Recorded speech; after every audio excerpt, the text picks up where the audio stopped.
So the clinical quality measures, Tammy talked about those earlier, that there's the 3 items that you have to do, that you don't have any choice on which ones to pick. And then there's going to be 3 from that back of the book that we went through earlier, where you can pick 3 of those that best fit your specialty or how your office works. So we had a sleep doctor in the last one, and there was literally almost none of them that they could do. So they're going to be able to get out of those because none of them meet their specialty. So just know that. If you are a specialty and there's nothing that really fits the clinical quality measures, you can get out of those. So basically what you're going to be doing is just reporting that information to the CMS or to the states. Here are the 3 core ones.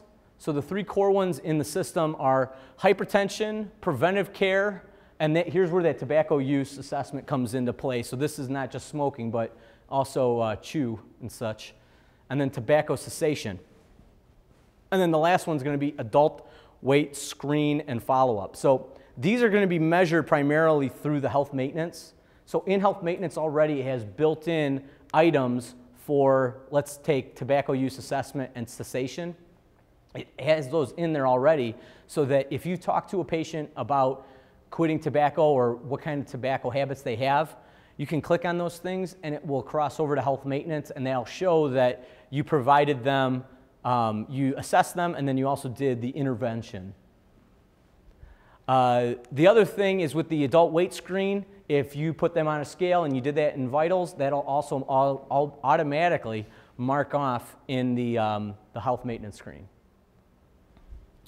And then in hypertension, if you put that patient, if you diagnose that patient with hypertension, it'll say automatically, do you want to put this patient on the health maintenance templates for hypertension? And that's how you're going to be able to discover if, for the blood pressure management, you're going to be able to record that data through health maintenance. So a lot of this information you can record through health maintenance, and then once again go through those lists of the 38 just to take a look at those to see which ones you're going to do. So that's one of the things you can do right now today, and just prepare for those so that you can understand which things you're going to be pulling in your system.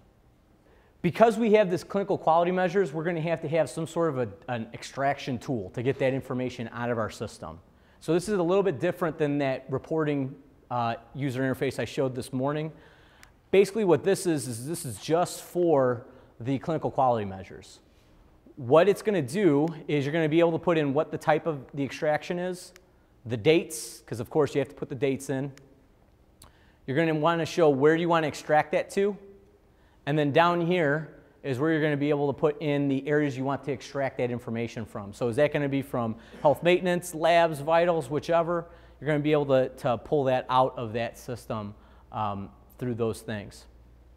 So that's the data extraction tool you're going to use. Is anybody on PPRnet right now? We got a couple. Wow, yeah, more than I expected. This is a similar setup to PPRnet. If you're using PPRnet, that's kind of where we got the screens from. So that's kind of how it's going to be working if you're familiar with PPRnet.